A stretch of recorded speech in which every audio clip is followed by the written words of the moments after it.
प्रिय विद्यार्थियों, हिंदी साहित्य बीए द्वितीय वर्ष की कक्षा में आपका स्वागत है। आज हम हिंदी साहित्य इतिहास के अंतर्गत रासो काव्य पर चर्चा करेंगे।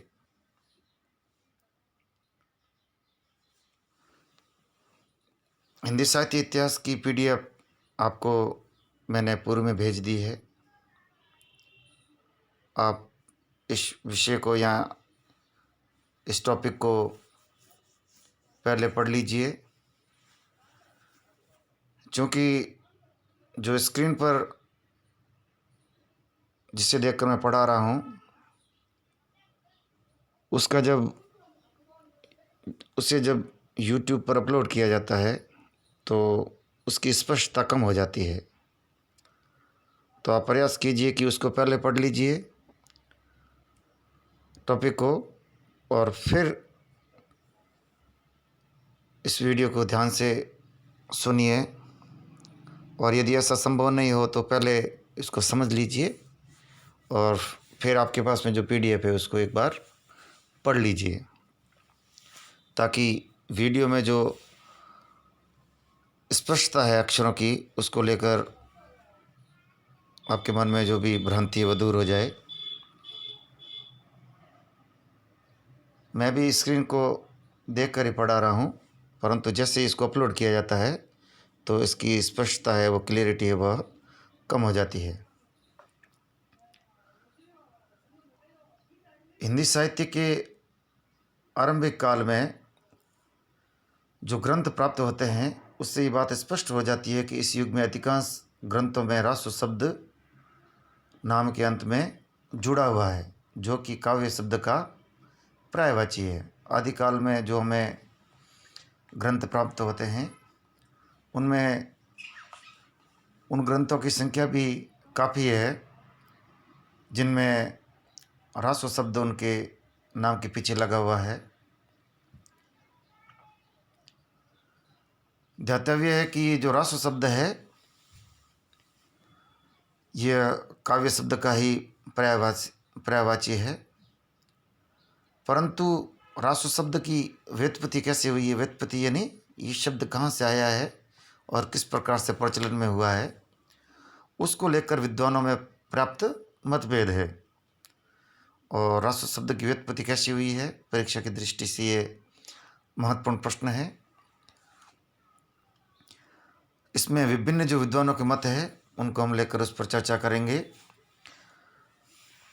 प्रथम इतिहासकार है वो फ्रेंच इतिहासकार गार्सा द तौसी ने इस शब्द की व्युत्पत्ति राजसूय यज्ञ से मानी है।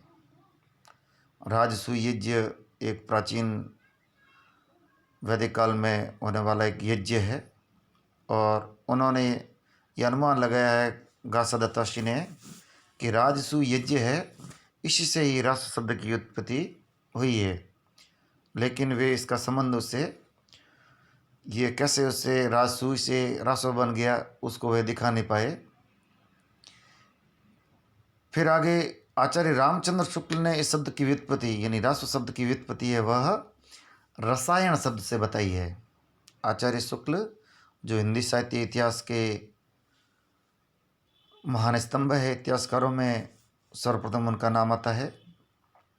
उन्होंने बताया कि जो रासो शब्द है उसकी उत्पत्ति रसायन शब्द से हुई है। उनका यह कहना है कि कुछ लोग इस शब्द का संबंध रहस्य से जोड़ते हैं, पर बिसलदेव रासो में काव्य के अर्थ में रसायन शब्द बार बार आया है, अतः हमारी समझ में इसी रसायन शब्द से होते हुए ही यह रासो हो गया है। आचार्य शुक्ल ने रासो शब्द की व्युत्पत्ति रसायन शब्द से बताई है, और साथ ही साक्ष्य के तौर पर विशलदेव रासो में बार बार जो रसायन शब्द काव्य के अर्थ में जो प्रयोग किया गया है उसका संबंध से जोड़ते हुए इन्होंने रासो शब्द की व्युत्पत्ति, आचार्य शुक्ल ने रासो शब्द की व्युत्पत्ति रसायन शब्द से मानी है। डॉक्टर मोतीलाल मनेरिया ने इस शब्द का संबंध रहस्य से माना है। यानी डॉक्टर मोतीलाल मनेरिया रहस्य शब्द से रासो शब्द की व्युत्पत्ति मानते हैं। कुछ इस तरह के और मत भी है। श्री नरोत्तम स्वामी इस शब्द की व्युत्पत्ति रसिक शब्द से मानते हैं। जो जितने भी विभिन्न विद्वान हैं उनके अलग अलग क्या मत है उसको आप श्रेणीवार कर लीजिए, उसको इसकी सारणी बना लीजिए, परीक्षा की दृष्टि से आपके लिए अच्छा रहेगा। प्राचीन राजस्थानी में रसिक शब्द का अर्थ कथा काव्य माना जाता है और यही शब्द रासो रासो हो गया है। नरोत्तम स्वामी इस शब्द की व्युत्पत्ति रसिक शब्द से मानते हैं और प्राचीन जो हमारी राजस्थानी भाषा है उसमें भी रसिक शब्द का प्रयोग हुआ है और ये रसिक शब्द है, यह कथा काव्य जो काव्य के रूप में हो और उसमें कथा का वर्णित हो उसके रूप में रसिक शब्द का प्रयोग हुआ है। और उनका यह मानना है कि ये शब्द जो रसिक शब्द है वो आगे जाके रासु हो गया और रासु से ये क्या बन गया, रासो।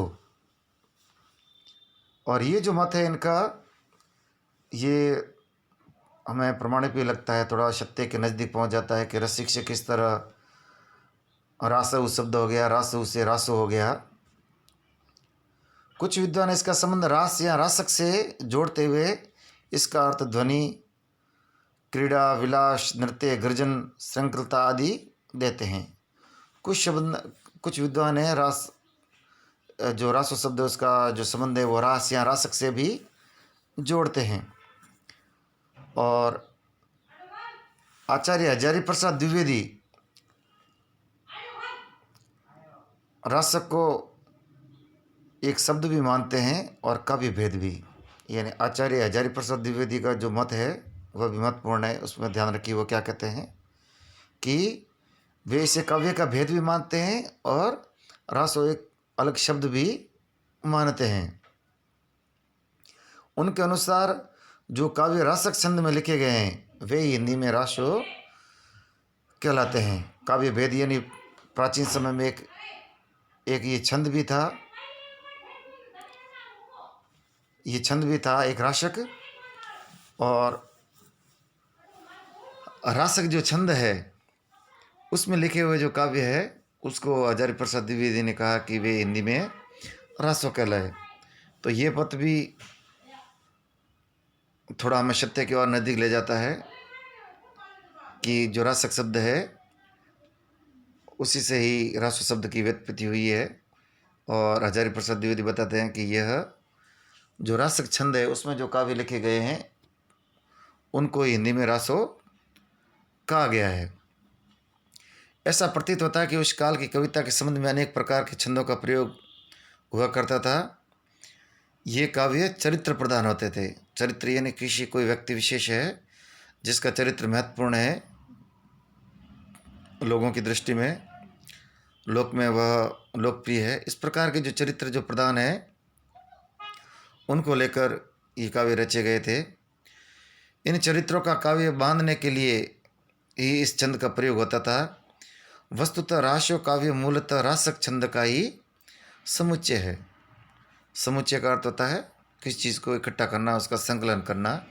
यानी जो रासक काव्य में, रासक छंद में जो काव्य लिखे गए चरित्र प्रधान काव्य, उनको ही आगे जाके रासो कहा गया। ऐसे अनेक छंदों के गान परंपरा कदाचित लोकगीतों में भी रही होगी। यानी जो लोकगीत है उनमें भी ये रासक छंद प्रचलन में रहा है। और ये रासक छंद अपने लोकगीतों में भी प्रयोग होता था। अपभ्रंश में 29 मात्रा का एक रासा या रास छंद भी प्रचलित है। अपभ्रंश भाषा की जो यात्रा है उसमें हिंदी की जो पूर्व पीढ़ी है या पूर्व का जो स्तर है उसे अपभ्रंश कहा जाता है। और अपभ्रंश से ही जो आधुनिक आर्य भाषाएँ हैं जिसमें खड़ी बोली, हिंदी इत्यादि ये सारी शामिल है। तो इस प्रकार का एक छंद भी रहा था 29 मात्राओं का, ऐसे अनेक छंदों के गान की परंपरा भी कदाचित लोकगीतों में रही होगी। इस प्रकार का ये मान रहे हैं आचार्य हरिहर प्रसाद द्विवेदी। एक एक रास्ता न रहे, इसलिए बीच बीच में दूसरे छंद भी जोड़ते गए और गाने की प्रथा भी उसी समय से चली होगी। और संदेश राशक इसका सुंदर नमूना है। यानी अपभ्रंश में यह राशक छंद पहले से विद्यमान था और लोकगीतों में भी ये प्रयुक्त होता था। लेकिन एक ही छंद के बार बार प्रयोग होने से क्या होता है कि एक तरह से एक रास्ता आ जाती है, ऊब आ जाती है। इसलिए क्या किया कि ये जो 29 मात्राओं का जो राशक छंद है, जो अपभ्रंश में पहले से प्रचलित था, उसमें अन्य छंद भी जोड़े लाने लगे। यानी मूल छंद तो प्रमुख रूप से राशक ही रहा, लेकिन एक रास्ता तोड़ने के लिए अन्य छंद भी जोड़े जाने लगे। और इस प्रकार ये जो बात कही गई है उसके एक प्रमाण के रूप में संदेश राशक हम देख सकते हैं। पहले रासो काव्य छंद में लिखे गए और कालांतर में इसमें बदलाव आया होगा और इसके फलस्वरूप गेय मुक्तक छंदों का भी उपयोग होने लगा। विशलदेव रासो एक ऐसा ही प्रेम प्रधान काव्य है जिसमें रास केत्र छंद का भी प्रयोग हुआ। रास केत्र यानी रास के अतिरिक्त, यानी पहले इनमें ये जो काव्य रहे होंगे उनमें रासक छंद प्रमुख रूप से रहा होगा और रासक शब्द आगे जाके रास हुआ और फिर रासों में परिवर्तित हो गया होगा। और जैसा हम जान चुके हैं कि रासक छंद के अतिरिक्त भी अन्य छंदों का प्रयोग होना उस समय प्रारंभ हो गया था। और न केवल छंदबद्ध बल्कि जो मुक्तक जो काव्य है, मुक्तक यानी जो खंड काव्य या जो प्रबंध काव्य होता है उसके रूप में न होकर जो अलग अलग मुक्तक के रूप में होता है, इस प्रकार के काव्य भी प्रचलन में आ गए थे। विशलदेव रासो इसका एक उदाहरण है। आगे चलकर काव्य का ये रूप कोमल भावनाओं के अतिरिक्त अन्य भावों की अभिव्यक्ति का भाग भी बन गया। यानी विशलदेव जो रासो है वो एक प्रेम प्रधान काव्य है, श्रृंगार का काव्य है। लेकिन आगे जाकर ये जो प्रणाली है, ये जो रासक छंद और उसके अतिरिक्त अन्य छंद जो प्रयुक्त होने वाली जो पद्धति है, वह प्रेम काव्य के अतिरिक्त अन्य जो रस है उनकी अभिव्यक्ति के लिए भी इन छंदों का प्रयोग किया जाने लगा। प्रेम भाव के साथ में इसके में वीरों की गाथात्मक चेतनाओं को भी स्थान मिला। और जो वीर लोग होते थे युद्ध भूमि में जो अपना पराक्रम दिखाते थे, इस प्रकार के जो राजा इत्यादि रहे हैं, वीर योद्धा रहे हैं, उनकी जो वीर गाथा है उसके गायन के लिए, उनकी प्रशस्ति गायन के लिए भी ये छंद प्रयुक्त होने लगा। और इस तरह इस काल के राष्ट्र काव्य में एक साथ वीरोचित श्रृंगारोचित भावनाओं का वर्णन सुलभतापूर्व मिल जाता है। तो यहाँ पर हमने दो महत्वपूर्ण बातें देखी कि किस तरह से जो श्रृंगार प्रधान जो काव्य है उसमें रासक छंद प्रयुक्त होने लगा, लेकिन धीरे धीरे ये जो वीर गाथाएँ होती है उनमें वीर गाथाओं में भी ये प्रयुक्त होने लगा। और जितनी भी जो वीर गाथाएँ हैं, जो पृथ्वीराज रस हो, अमीर रस हो, ये जो पराक्रमी ये योद्धा रहे हैं, शासक रहे हैं, उनकी प्रशस्ति गायन में ये प्रयुक्त होने लगा। और यदि हम इन राष्ट्र काव्यों को ध्यानपूर्वक देखते हैं तो हमें दो राशि प्रधानता से देखने को मिलते हैं। या तो प्रेम या श्रृंगार मिलता है, या युद्ध में उनका पराक्रम को दिखाने वाला जो वीर रस है वह देखने को मिलता है। यानी श्रृंगार रस और वीर रस, ये रस दोनों रस ही प्रधानता से हमें इनमें देखने को मिलते हैं। रासो साहित्य मूलतः सामंती व्यवस्था, जो प्राचीन समय की जो सामंती व्यवस्था यानी एक बड़ा जो शासक होता था उसके सहायक के रूप में, अधीन नहीं। सामंती व्यवस्था एक जो यूरोप का जो सामंतवाद है उससे भिन्न है। हमारे यहाँ पर जो राजस्थान में या जो भारत में जो सामंत व्यवस्था रही है उसमें सामंत राजा के अधीन न होकर बल्कि उसके सहायक होते थे। जब भी राजा को युद्ध भूमि में या अन्य प्रकार से उनकी सहायता करने की आवश्यकता होती थी तब वे उसकी सेनाएं भेजते थे। और यहाँ तक कि कई बार शासक के चयन में जो इस प्रकार के विवाद हो जाते थे तो शासक जो सामंत आपस में मिलके शासक का चयन भी करते थे और झगड़ों का जो विवाद होते थे उनका निपटारा भी करते थे। कह रही है तो सामंतवाद अलग चीज़ हो गई। यहाँ पर राष्ट्र साहित्य मूलतः सामंती व्यवस्था प्रकृति संस्कार से उपजा हुआ है, जिसमें देसी भाषा काव्य के नाम से भी जाना जाता है। तो हमारे यहाँ का जो व्यवस्था रही है सामंती व्यवस्था रही है और उससे संबंधित जो उसके जो प्रकृति जो संस्कार है उससे उपजा हुआ ये रासो साहित्य है। और फिर देसी भाषा का भी प्रयोग इसमें होने लगा तो इसको देसी भाषा काव्य के नाम से भी इसको जाना जाता है। इस साहित्य के रचनाकार हिंदू राजपूत राजाश्रय में रहने वाले चारण भाट करते थे। एक ये बात महत्वपूर्ण है कि जो सामंती व्यवस्था थी, प्राचीन जो शासन व्यवस्था थी, यह हमें राष्ट्र काव्य में देखने को मिलती है। और दूसरा, इनके जो रचनाकार है वे राजा के आश्रय में रहने वाले चारण या जो भाट कवि थे उनके द्वारा इन राष्ट्र काव्य की रचना की गई है। तो मूलतः हम ये समझ सकते हैं कि जो राष्ट्र काव्य है राजा के दरबार में जो उनके आश्रय में रहने वाले जो चारण या जो भाट कवि इत्यादि होते थे उनके द्वारा ही इस काव्य की रचना हुई है।